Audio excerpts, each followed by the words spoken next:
Hello everyone, this is Himalaya IAS classes presenting Keshav Sir's IAS Prelims Lens. In this session, we will be covering modern India questions on British reforms, Viceroy, foreign policy, revolt of 1857 and peasant movement. First question, Lord Mountbatten came to India as Viceroy along with specific instruction to A. Balkanize the Indian subcontinent, B. Keep India united if possible, C. Accept Jinnah's demand for Pakistan, D. Persuade Congress to accept partition. Lord Mountbatten was advised and instructed to keep India united if possible. So correct answer is option B. Next question.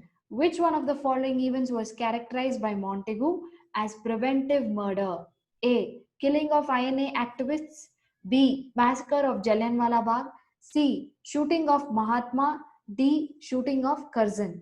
So here in the 1919 we must know that Montagu was a Secretary of State for India. Then Chelmsford was the Viceroy. Montagu-Chelmsford reforms or Government of India Act 1919 was there. At the same time, two events happened. One is Jallianwala Bagh massacre, also known as Amritsar massacre, and Rowlatt Satyagraha. General Dyer was acquitted by the Montagu as well as the Hunter Commission that was appointed to investigate Jallianwala Bagh massacre. So Montagu has called it as preventive murder. Again, we have to remember 2 points here. Rowlatt Act was known as Anarchical and Revolutionary Crimes Act, and Mahatma Gandhiji called it as Black Act because there was indefinite detention and no trial for people if they're caught under the Defense Act and Rowlatt Act, because that was the time during the World War One. Similarly, the Hunter Commission that was appointed to investigate Jallianwala Bagh massacre is also known as Disorders Inquiry Committee. Next question. Who among the following was associated with suppression of thugs? A. General Henry Prendergast. B. Captain Sleeman. C. Alexander Byrne. D. Captain Robert Pemberton. Here we have to know that thugs were a group of dacoities, also known as hereditary assassins, who killed people just using a handkerchief, and they worshipped Kali. So, two people are known to have suppressed them. One is William Bentinck, and he had appointed Captain Henry Sleeman. So, answer is option B. Next question. Which is the correct chronological sequence of the following? 1. Wood's Education Dispatch. 2. Macaulay's Minute on Education. 3. Sargent Education Report. 4. Indian Education Hunter Commission. So what is the correct chronological order here? We have to know that Wood's Education Dispatch was in 1854. It's also known as Magna Carta of English Education. Macaulay's Minute came before that. Macaulay's Minute is also known as General Committee of Public Instruction or Adams Report. 1823 it was there. Then Sargent Education Commission comes much later, 1944. It wanted to eliminate illiteracy in India and bring it on par with uh, England's education system in 20 years. And then Hunter Commission was appointed to, this is Hunter Education Commission, okay, to review the Wood's Dispatch, and it was in 1882. So if we arrange the correct chronological order would be, first is the Macaulay's Minute, 2, and then we will have the Wood's Dispatch, and then 4 Hunter Commission, and finally Sargent Education Report. So correct option will be A, 2143. Next question, match the list 1 with list 2 and choose the correct answer. A. Governor General of Presidency of Fort William in Bengal under Regulating Act 1773. B. Governor General of India under Charter Act 1833. C. Governor General and Viceroy of India under Indian Council Act 1858. D. Governor General and Crown Representative under Government of India Act 1935. List 2. Archibald Percival Wavell, Viscount and Earl Wavell. 2. James Andrew born Ramsay, Earl and Marquis of Dalhousie. 3. Charles Cornwallis, second Earl and first Marquis of Cornwallis. 4. Gilbert John Elliot Murray Kenmond, Earl of Minto. 5. Louis Mountbatten, Earl Mountbatten of Burma.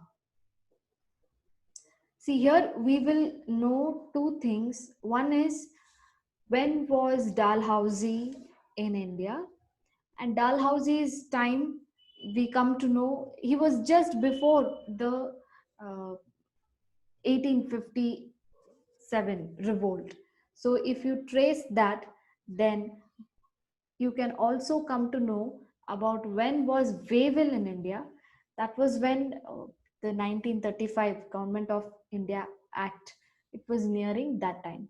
So if you match both of this, we will land up in the correct answer. So option A matches with 3, Government, Regulating Act of 1773 with Cornwallis. Then option 2, B, Charter Act of 1833 matches with the Dalhousie. Then we have C, Viceroy of India matches with Earl of Minto. Then option D, Government of India Act 1935 matches with A, Wavell. So that is the correct matching order, 3, 2, 4, 1. So option A is the correct answer. Next question, consider the following landmarks in Indian education. 1. Hindu College, Calcutta. 2. University of Calcutta. 3. Adams Report. 4. Woods Dispatch. And these are the options. So just now we have seen that Adams Report comes just before the Woods Dispatch.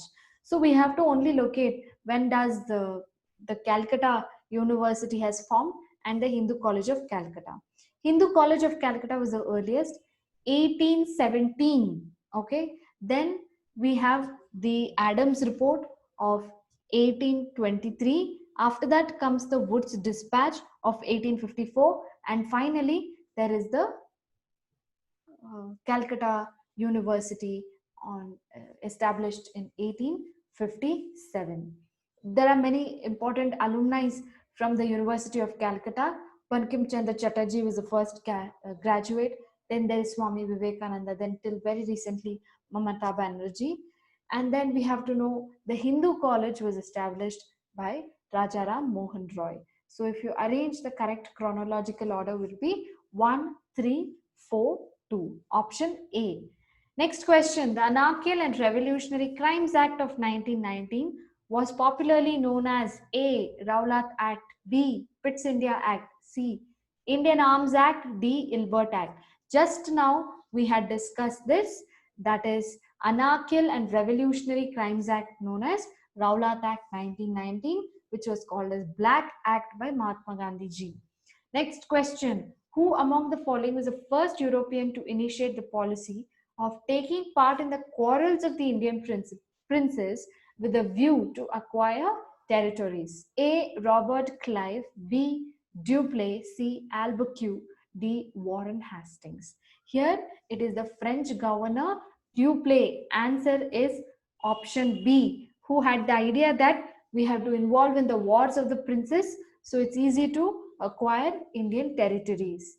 Next question, the demand for the Tebaga peasant movement in Bengal was for A, reduction of the share of the landlords from 1/2 of the crop to 1/3, B, grant of ownership of land to peasants as they were actual cultivators of the land, C, the uprooting of zamindari system and the end of serfdom, D, writing off all peasant debts.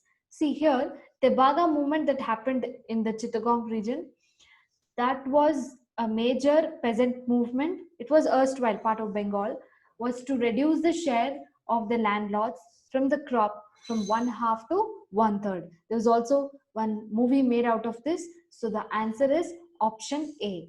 Next question, which among the following provided a common factor for tribal insurrection in India in the 19th century?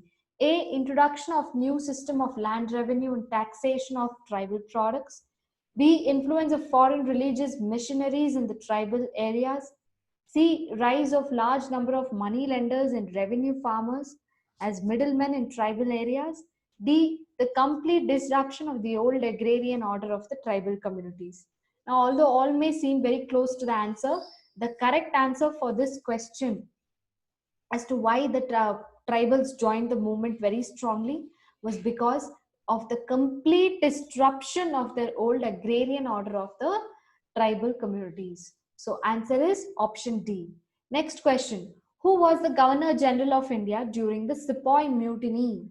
A. Lord Canning. B. Lord Dalhousie. C. Lord Harding. D. Lord Lytton. Is Lord Canning. Sepoy Mutiny here refers to the revolt of 1857. Let's see the CSAT in English comprehension question. In a democratic state where a high degree of political maturity of the people obtains, the conflict between the will of the sovereign lawmaking body and the organized will of the people seldom occurs. What does the above passage imply? A. In a democracy, force is the main phenomena in the actual exercise of sovereignty. B. In a mature democracy, force to a great extent is the main phenomena in the actual exercise of sovereignty. C. In a mature democracy, use of force is irrelevant in the actual exercise of sovereignty. D. In a mature democracy, force is narrowed down to a marginal phenomena in the actual exercise of sovereignty. Now, after reading the options, if you go back to the question and read it, they are talking about high degree of political maturity.